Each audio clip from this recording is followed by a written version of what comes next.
여러분들이 궁금해하시는 게 매스 운동이라는 게 있어요. 전체적으로 운동을 시켜 키울 수 있는, 사이즈를 올릴 수 있는 운동이거든요.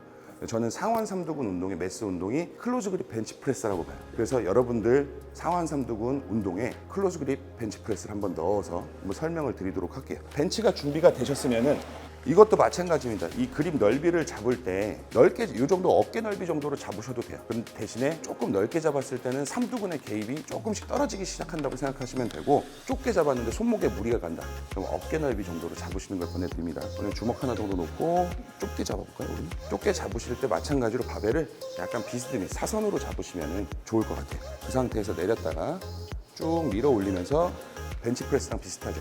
근데 이 운동의 주 동근은 상완 삼두근이 되겠죠. 협력근으로 들어가는 게 이제 삼각근이나 대흉근이 들어가는 겁니다. 내렸다가 다시 쭉 밀어 올리고, 다시 셋, 넷, 다섯.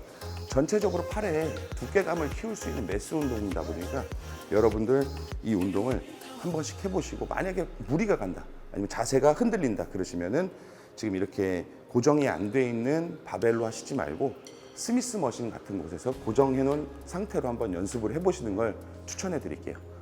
여러분들 상완 삼두근은 말 그대로 세 갈래 근육이라는 게 있습니다. 외축두, 장두, 내축두. 저희 이번에는 상완 삼두근의 장두를 자극시킬 수 있는 라잉 트라이셉스 익스텐션이라는 운동을 소개시켜 드리도록 할게요. 여러분들 제가 지금 정해드리는 운동 루틴에 첫 번째나 두 번째로 넣어갖고 운동을 하시면 됩니다. 먼저 발을 잡은 상태에서 발은 아까 클로즈 그립보다 조금 더 넓게 잡으시고, 기본적으로 초보자, 중급자 이하 분들은 바의 위치가 어깨 라인, 그러니까 수직인 상태에서 운동을 시작하시면 돼요. 제가 근데 이 세트가 끝나고 나서 조금 더 숙련자분들이 할 수 있는 운동까지 같이 설명을 드리도록 할게요. 이 상태에서 바가 90도로 팔꿈치가 구부러지면서 이마로 내려가시면 되는 운동인데, 주의하실 점이 딱 두 가지가 있습니다. 팔꿈치가 과도하게 벌어지시면 안 돼요. 팔을 구부려서 내려갈 때 팔꿈치가 몸 쪽으로 밀려 내려오시면 안 됩니다.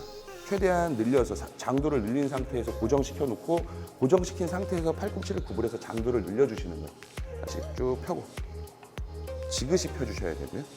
넷, 다섯, 여섯, 일곱, 여덟, 아홉.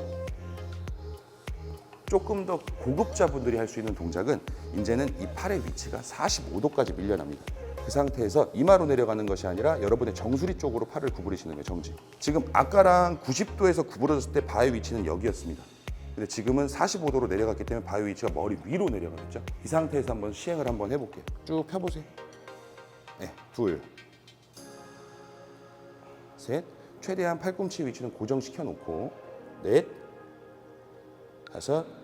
팔의 견갑에서부터 상완근의 위치가 좀 더 많이 멀어졌죠. 상완 삼두근이. 그렇기 때문에 조금 더 고급적으로 고급자들이 할 수 있는 자극이 들어갈 거예요. 버티시기도 조금 힘드니까 충분히 90도 상태에서 연습을 하시고 45도 이상으로 시행을 하시면 됩니다. 여기서 안전하게 운동을 마무리할 수 있는 방법을 가르쳐 드릴 건데, 여러분들 만약에 나는 이 10kg라는 중량으로 20번을 해야 되겠다 설정을 하시고 운동을 시작하셨어요. 근데 만약에 하시다가 힘이 빠졌을 때는 어떻게 하시냐면, 포기하시지 말고 바로 이 상태에서 클로즈 그립 프레스를 하시면 됩니다. 라잉 트라이셉스 익스텐션을 하시고 힘이 빠지면 바로 이어서 프레스까지 같이 들어가서 개수를 채우신 다음에 마무리를 하시는 게 여러분들이 운동이 완성이 되시는 거예요. 이 상태에서 힘이 빠지면 클로즈 그립 프레스로 바꿔서 나머지 개수를 채우시고 운동을 끝내시는 습관을 들이시는 게 여러분들이 운동 수행 능력을 지속적으로 향상시킬 수 있는 방법이니까 그 방법도 한번 추천드릴게요. 이 상태에서 만약에 너무 고중량으로 한번 시도를 했다가 깔리셨을 때는 배로 굴려서 내리시면 됩니다. 배로 굴려서 일어나시면 돼요. 그러면 여러분들 위험하지 않게, 다치시지 않고 운동을 마무리 지을 수가 있습니다. 라잉 트라이셉스 익스텐션 같은 경우는 지금 제가 설명드린 대로 팔이 90도인 상태에서 이마로 구부렀다가 쭉 펴주는 운동이고요. 조금 더 고급적으로 고급자 운동으로 간다 그러면은 45도 상태에서 구부렸다가 펴주시면 돼요. 여러분들도 이렇게 해서 운동을 해보시면 좋고요. 마지막으로 저희가 삼두 운동의 꽃이죠. 딥스를 한번 해보도록 할게요. 우선 딥스는 이런 벤치에 앉아서 하시는 걸 권해드릴게요. 자세는 다리를 앞으로 쭉 뜬 상태에서. 이것도 마찬가지로 조금 고급자다 그러면 다리를 이렇게 어디다 거치시키고 하셔도 돼요. 여러분들은 이렇게 뒤꿈치만 대놓고 하신 상태에서 엉덩이를 벤치에서 뜨고 허리를 꼿꼿이 편 상태에서 아래로 쭉 하강하시는 거예요. 근데 마찬가지로 팔꿈치가 너무 과도하게 벌어지지 않게 내려갔다가 밀고 올라오시고 다시 수직으로. 간혹 움직이실 때 이렇게 대각선으로 움직이시는 분들이 있어요. 될 수 있으면 수직으로 지그시 움직이시려고 노력을 하시고 맨몸으로 하실 때는 개수를 20개 이상, 한 30개 정도 하시는 걸 좀 권해드릴게요.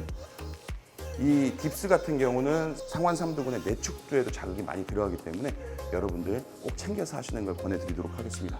지금까지 여러분들과 상완 이두근 그리고 상완 삼두근에 대해서 운동 설명을 간단하게 드렸고요. 가장 기본적인 운동 루틴으로 3가지씩 정해서 설명을 드렸습니다. 상완 이두근은 바벨 컬, 덤벨 컬, 해머 컬. 상완 삼두근은 클로즈 그립 벤치 프레스, 라잉 트라이셉스 익스텐션, 벤치 딥 이렇게 권해드렸고요. 여러분들 때로는 따로, 때로는 같이 하시면서 이두근이, 삼두근이 두근두근해질 때까지 한번 팔 운동 한번 해보시는 건 어떨까요? 지금까지 개선 스포츠와 함께하는 헬린이 초보 탈출 숙련자 팔 운동 편이었습니다. 감사합니다.